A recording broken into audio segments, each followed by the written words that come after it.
If I don't get to the movie you requested, I haven't seen it. I, Robot. Yeah, at one point it was really one of my favorite movies.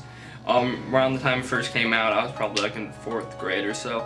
But I still really like it though. I'd give it a 9 out of 10. It's definitely above average. I think it's a lot better than it looks. I think it has a lot on its mind more than action. You know, it's visually amazing. Still today it holds up. And I was just really into it. I've just always been a sucker for that movie for some reason. I saw a series. Funny because I'm currently in the middle of watching the whole series. I just rented 4 yesterday. So I was planning on making a whole video talking about the entire series, so I'm not gonna ruin it. But I'll just give you my ratings of the first 3.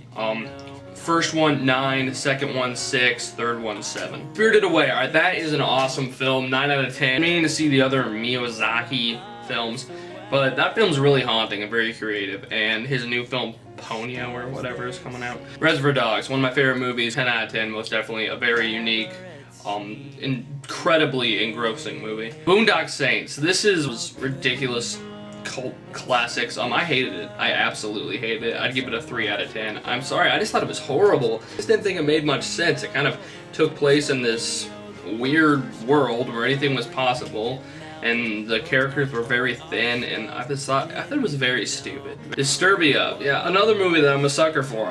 There's something about that movie. It has a great tone. It's just very refreshing. You know, when it first came out, I'd give it a 9 out of 10. I thought it was very, very, very well paced. So when there finally is violence, it's very effective. And it's a Rear Window ripoff. Sure, but you know, it's a teen knockoff. It's not that big of a deal. Toy Story 1 and 2, 10 out of 10 for both of them. They're both awesome. They're basically at a tie. I think I don't even really feel comfortable saying which one's better. I would say they're both equally great. Shawshank Redemption, another one of my favorite movies. 10 out of 10. I agree with mainly everyone. It's a fantastic film. The characters work so great together, and the writing is just so emotional. Falling Down. Michael Douglas is really one of my favorite actors, and this movie's a great display of why. I think this is a very underrated movie. The pacing's fantastic. I love how when the movie starts, we really have no idea who this guy is or what he's doing, and when the film progresses, you know, we learn more and more, and it's awesome. I'd give it a 9 out of 10. Let the Right One In. There's something about that movie. There was just, you know, some of it was really good, but there was just this unlikable quality to it, you know? I know it's like darker and creepy and scary, and that's fine. I like films like that, but you know, the fact that the little girl is actually like an 1,000,000-year-old man that was castrated as a child. Love story between a super old man and a little boy. Some of it's really good. I just don't really feel comfortable with that. But, you know, it's alright. There's an awesome kill scene. I liked some of it, hated some of it. I'd give it a 7.5. It's good, but, you know, there's something about that. American Psycho. I would have liked a little more depth into the character, but the performance is awesome, and there's some awesome kills. You know, I still think it's a really good movie. I'd give it an 8 out of 10. In the end, you know, I was still kind of asking myself, but, you know, why does he do this? Die Hard. 8 out of 10. You know, one of the millions of people that declare best action movie ever, but you know, it's really good. Bruce Willis is, of course, awesome. Original Halloween. I haven't seen any of the Nightmare on Elm Streets. I haven't seen any of the Friday the 13th. I've seen only this Halloween. I've only seen the first one. And yeah, I like, you know, the campy old dated feel to it. You know, you can laugh and be scared at the same time. And I think it's a really good movie. I'd give it an 8 out of 10. Goodfellas! Yes, I still think it's the most overrated movie I've ever seen. I'm sorry. Just, it's unimaginable. I do not see what is so great about that movie. And people keep asking me why. It's very simple. I didn't find anything in any way interesting or compelling in it, you know?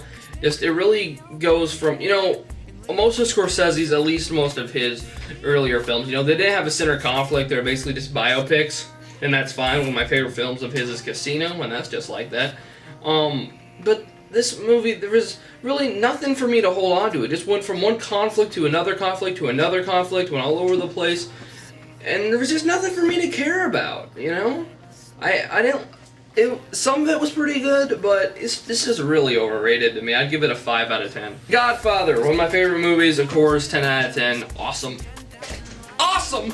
Citizen Kane. I need to rewatch it. I'd give it a 9.5 right now, but it got bumped off my list. But Animals is awesome. The conclusion is classic. Back to the Caribbean, I'll just give the whole series. The first one, I'd give a 9. Second one, I'd give a 9. Third one, I'd give a 7.5. Third one's pretty good. You know, the 2 ships floating around in the swirly of doom near the end is amazing, visually awesome, really overplotted, and it really got lost. Fight Club, another one of my favorite movies, 10 out of 10. You guys need to request bad movies so I can give bad reviews. So I can crap on some. That's fun. Fight Club is awesome. The 2 actors work incredibly well together, and the mood and the tone of this movie is just awesome. David Fincher is the freaking man.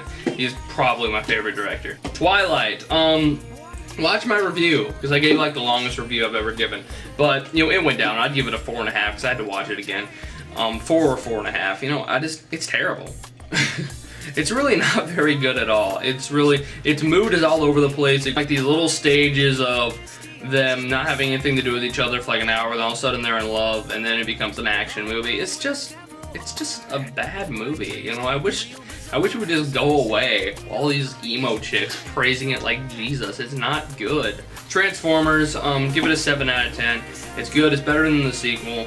But you know, it's just unsatisfying. You know, it wasn't really anything special. It kind of just, it was just kind of pretty generic to me, but it was still pretty good. Saving Private Ryan, probably my favorite war movie, although I haven't seen very many of the classic war movies. You know, I like war movies, but I just never really gotten around to seeing very much. But I think this movie does a great job at getting you to care for the characters. They're really compelling characters, and it's just a fun ride. Pineapple Express. It went down on a rewatch. I would give it a 7. I think sometimes it gets really carried away with the violence and some of the humor. I think they ran out of jokes and just decided to shout the F word, but some of it is really funny. Zodiac. Another one of my favorite movies.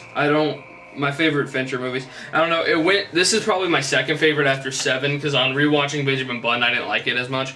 But I don't know where I'd put it though, but this is probably my second favorite. I think it's very, very, very well paced, the acting is phenomenal, and the ending is very haunting. For the Worlds, I'm assuming you mean the remake. I've seen the original though. The original, I didn't like very much either. I don't know, I don't really feel comfortable rating the original, because I saw it like in 6th grade. We watched it in school for some reason.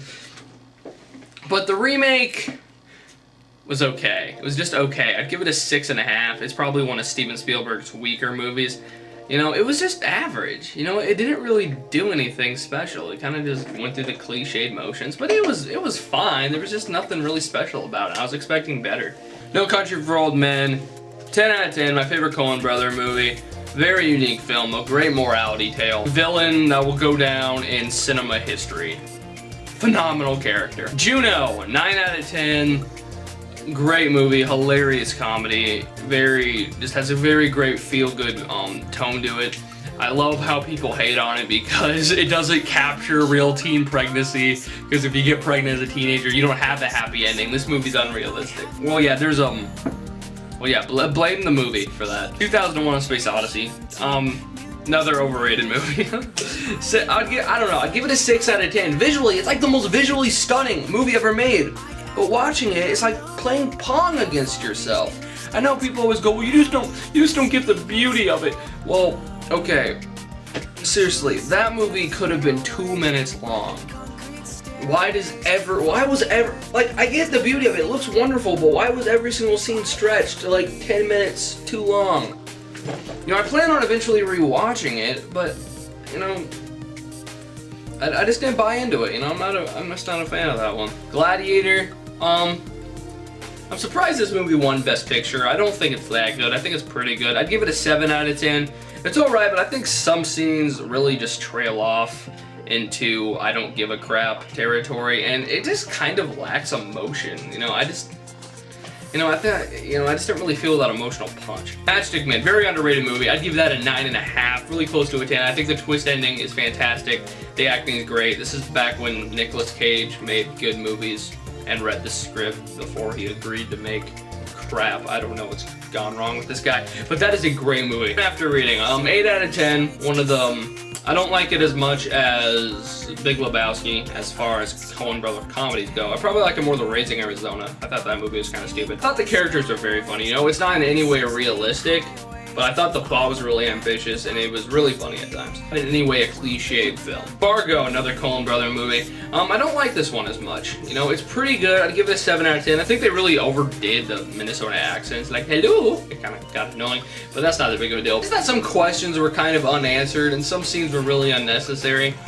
And, you know, there just kind of needed to be more of some certain things that make me care. Like, there needed to be more of what was going on with William H. Macy instead of just this woman cop trying to hunt him down. Because there was like more to the story, but they didn't do enough with it. But I still think it's pretty good. Dog Day Afternoon, very good movie. I'd give it a 9 out of 10. I'm kind of skeptical about the ending. I think the movie like could have been better. The ending was pretty good, but I think the ending could have been better. But the rest, it's a great movie. Really held my attention. You know, the story is great. You know how it reveals the multiple layers.